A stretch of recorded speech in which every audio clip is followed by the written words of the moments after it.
दोस्तों, एक महिला अपने परिवार को कैंसर की दवाई खिला रही थी और वो कैंसर की दवाई धीरे-धीरे उनके शरीर में पहुंचकर जहर का रूप ले रही थी और फिर वो कई बार हॉस्पिटल पहुंच जाते हैं और मरने की कगार पर पहुंच जाते हैं। दोस्तों, वही महिला अपने परिवार को, अपने पति को, 2 बेटों को, अपनी सास को जब उनकी तबीयत खराब हो जाती तो उन्हें हॉस्पिटल लेकर जाती, उनका इलाज कराती और जब इस बात का खुलासा होता है तो सबके पैरों के तले से जमीन खिसक जाती है।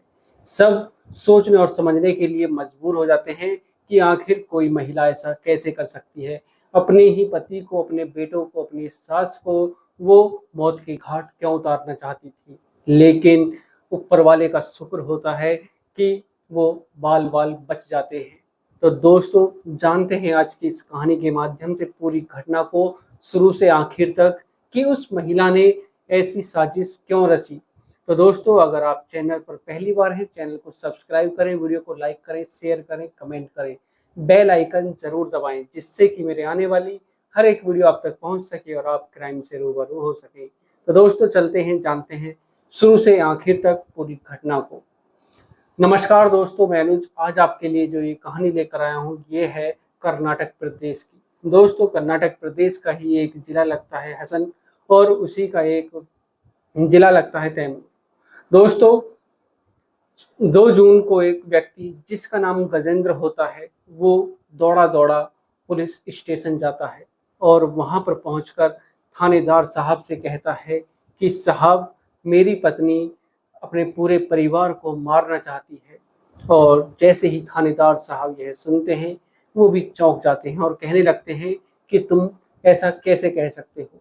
और फिर वो कुछ दवाइयाँ निकालता है और कहता है कि मेरी पत्नी हमें पूरे परिवार को, मुझको, मेरे बेटे को, जो मेरे 2 बेटे हैं उनको और मेरी माँ को इन कैंसर की दवाइयों को खिला रही थी। और जब मुझे अपनी पत्नी पर शक हुआ तो मैं उसका बैग चेक करता हूँ और जब उसके बैग में ये दवाई निकलती है। दोस्तों, जो गजेंद्र होता है वो पूरी कहानी को बताता है कि साहब, अब से काफ़ी समय पहले से पूरा परिवार बीमार हो रहा था। कई बार हमको हॉस्पिटल ले जाया गया और मेरी पत्नी ही हमको हॉस्पिटल ले जाती और वहाँ पर पता चलता कि फूड पॉइजनिंग हुआ है। लेकिन जो मेरी पत्नी है वो ही बीमार नहीं होती, पूरा परिवार बीमार हो जाता। उसको कोई तकलीफ नहीं होती, ना ही डायरिया और ना ही और कोई बीमारी। दोस्तों, उसके बाद गजेंद्र बताता है कि साहब, मुझको अपनी पत्नी पर शक हुआ, तब मैंने उसके बैग की तलाशी ली, कमरे की तलाशी ली और जब मुझे ये दवाइयाँ उसके बैग में मिलती हैं, मैं इन दवाइयों को लेकर डॉक्टर साहब के पास लेकर जाता हूँ। तब वो बताते हैं कि ये तो कैंसर की दवाइयाँ हैं और जब वो बताते हैं कि अगर इन्हें दवाइयों को धीरे-धीरे लिया जाए तो ये ज़हर का रूप ले लेती हैं और इनसे व्यक्ति की मौत हो जाती है।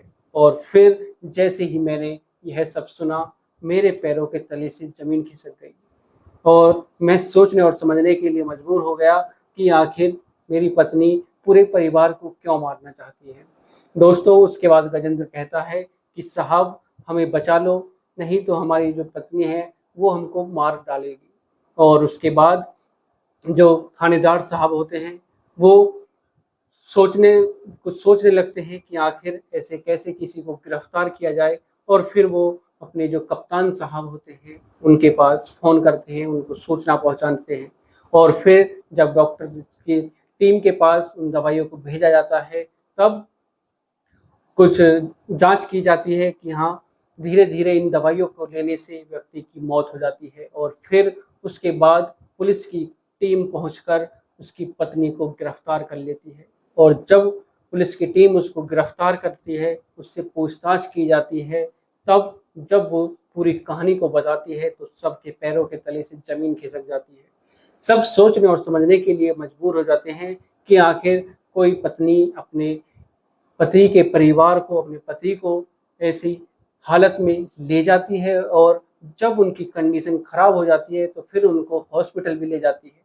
तो दोस्तों, जब उसकी पत्नी बताती है कि साहब, अब से 2012 में हमारी शादी हुई थी और उसके बाद अब से 2 साल पहले एक लड़का है जिसका नाम पुनीत है, उसके साथ मेरा प्रेम प्रसंग शुरू हो जाता है।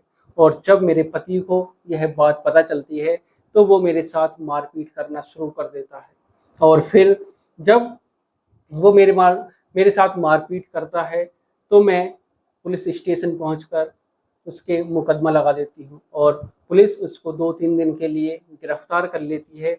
मैं मुकदमा लगाती हूँ कि यह मुझे तलाक देना चाहता है, मुझे छोड़ना चाहता है। और फिर 2-3 दिन के बाद यह छोड़कर वापस घर आ जाता है और सुलहनामा हो जाता है और फिर हम एक साथ रहना शुरू हो जाते हैं। दोस्तों, उसके बाद उसकी पत्नी बताती है कि अब से 2-3 महीने पहले मेरी एक मुलाकात एक लड़के से होती है जिसका नाम सुलह होता है और वो एक फार्मिस्ट होता है और उसको दवाइयों की नॉलेज होती है। और जब मैं अपने उस लड़के से बताती हूँ, अपने प्रेमी से बताती हूँ, तो वो कहता है कि तुम अपने परिवार को अपने रास्ते से अगर अलग हटाना ही चाहती हो तो क्यों ना तुम उसे धीरे धीरे कुछ ऐसी दवाइयाँ दो जिससे कि वो किसी को पता भी ना चले और किसी को शक भी ना हो और वो पूरा परिवार तुम्हारे रास्ते से हट जाए। दोस्तों, उसके बाद उसकी पत्नी कहती है कि साहब, मैं अपने पूरे परिवार को अपने रास्ते से हटाकर और जो उस पूरी संपत्ति थी उस पर अपना अधिकार करके और उसके साथ कहीं दूर जाना चाहती थी।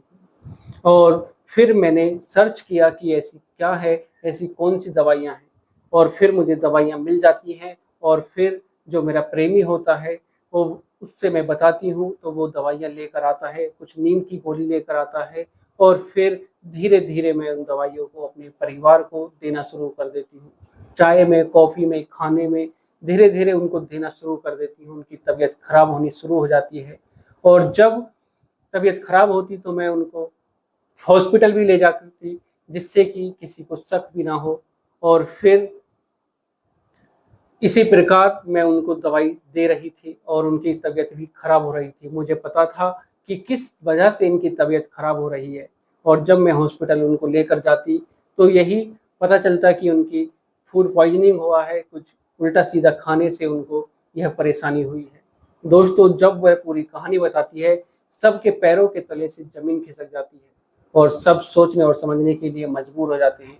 दोस्तों, गजेंद्र की पत्नी को गिरफ्तार कर लिया जाता है और जो उसका प्रेमी होता है उसकी अभी उसको ढूंढा जा रहा है, वो अभी फरार है। तो दोस्तों, आज की जो एक कहानी है इसको सुनाने का उद्देश्य किसी को परेशान करना नहीं, किसी का दिल दुखाना नहीं, बल्कि आपको जागरूक करना है, सचेत करना है, सावधान करना है।